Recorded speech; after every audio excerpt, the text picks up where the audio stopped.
सोसाट्याचा वारा आणि मुसळधार पाऊस. पुढील 8 तास राज्यातील या जिल्ह्यांमध्ये धोक्याचा इशारा. गेल्या काही दिवसांपासून राज्याच्या अनेक भागांमध्ये मुसळधार पाऊस हजेरी लावत आहे. आजही राज्यात काही ठिकाणी पावसाचा अंदाज वर्तवण्यात आला आहे. राज्याच्या वेगवेगळ्या विभागामध्ये हलक्या ते मुसळधार स्वरूपाच्या पावसाची शक्यता वर्तवण्यात आली आहे. पुण्यासह काही ठिकाणी वादळी वाऱ्यासह पावसाचा अंदाज वर्तवण्यात आलेला आहे. दक्षिण कोकणातील जिल्ह्यांमध्ये आज तुरळक ठिकाणी मुसळधार पाऊस पडण्याची शक्यता आहे.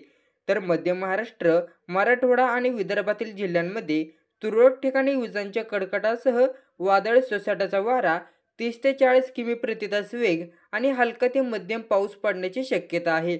रत्नागिरी आणि सिंधुदुर्ग जिल्ह्यांमध्ये आज मुसळधार पावसाचा अंदाज वर्तवण्यात आला आहे. तर ठाणे, पुणे, अहमदनगर, धाराशिव, सोलापूर आणि लातूर या जिल्ह्यांमध्ये वादळी वारा आणि विजांच्या कडकडाटासह पाऊस हजेरी लावणार आहे. या जिल्ह्यांमध्ये येलो अलर्ट जारी करण्यात आलेला आहे. पुढील काही दिवस पुण्यामध्ये ढगाळ वातावरण आणि हलक्या स्वरूपाची पावसाची शक्यता पाहायला मिळणार आहे. मुंबई शहर आणि उपनगरात सामान्य ढगाळ आकाश राहील आणि हलका ते मध्यम पाऊस पडण्याची शक्यता आहे. येथे कमाल आणि किमान तापमान अनुक्रमे 33 डिग्री आणि 27 डिग्रीच्या आसपास असेल.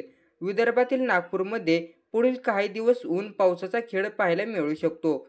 14 जून रोजी कमाल तापमान 40 अंश तर किमान तापमान 28 अंश सेल्सिअस राहू शकतं.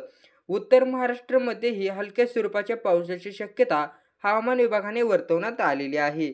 धन्यवाद.